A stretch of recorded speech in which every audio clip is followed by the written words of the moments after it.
Hello लोगोफोर बड' जब info YouTube चेनेलाव बरायबावबाय आसा खालामो बयबो मोजां दङ। आसाम टेटनि आपडेट लाना फैदों लोगोफोर आनजाद फावसायनायनि खोथा होगासिनो दङ। दा बेसेबां सैथो बेखौ बुंनो हाथ'वा मानोना अफिसियेल वेबसाइटआव दासिमबो फैथ'वाखै। नोंथांमोना माखासे नटिस मोनदों जानांगौ नाथाय बे सैथोआ बेसेबां सैथो जागोन बिनि सायाव जेबो आपडेट गैथ'वा।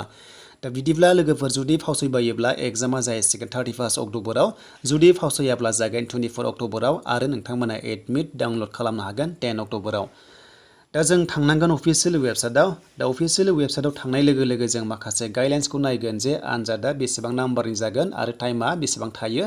दा नोंथांमोना बेखौ नायनांगोन। बिनिफ्राय क्वालिफाइड जानो एबा टेट पास जानो बेसेबां नाम्बार नांगौ जोंनि स्टिफरा बेखौबो नोंथांमोना मिथिनाया जोबोर गोनां।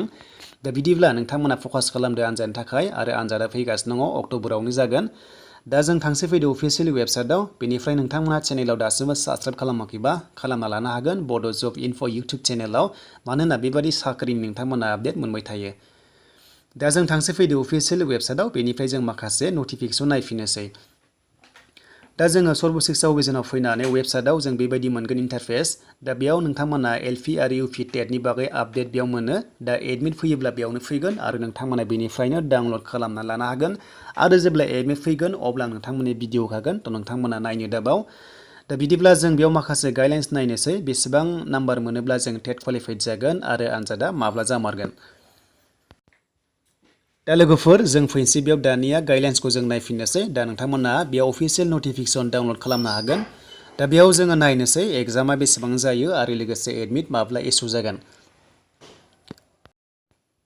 दा जोङो नायनोसै एलपि स्कुलाव। दा 150 जायो एग्जामा। दा बेनिफ्राय नोंथांमोना बेयाव अफलाइन एग्जाम होनांगोन आरो गासै थायो 150 कुइसन। दा बिनि गेजेराव मोनसे कारेक्ट जायोब्ला नोंथांमोना मोननाय जागोन 1 नाम्बार, गासै 150नि बेयाव एग्जाम जायो।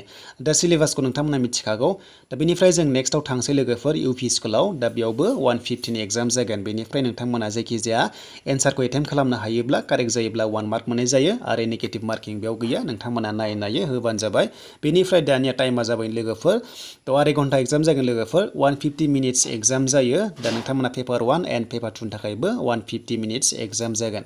दा टेट पास जानोब्ला बेसेबां पार्सेन्ट नांगौ लोगोफोर, बेनो जाबाय नोंथांमोना 55% मोननांगोन जोंनि एसटिफ्रा आरो गुबुना 60% मोननांगौ लोगोफोर। थ' नोंथांमोना 55% मोनोब्लानो टेट क्वालिफाइड जागोन। दा मिडियामा जाहैबाय नोंथांमोना एग्जामखौ होनो हागोन इंलिस, बेंगलि दङ, दा बड', हिन्दी, एसामिस। थ' नोंथांमोना जायखिजाया जाय समाव एप्लाइ खालामदोंमोन नोंथांमोना बे समाव सेलेक्ट खालामनाय लेंगुवेजाव एग्जामखौ होनो हागोन। थ' जोंनिया बड' दंखायो, नोंथांमोना बर'नि आरामसे होनो हागोन।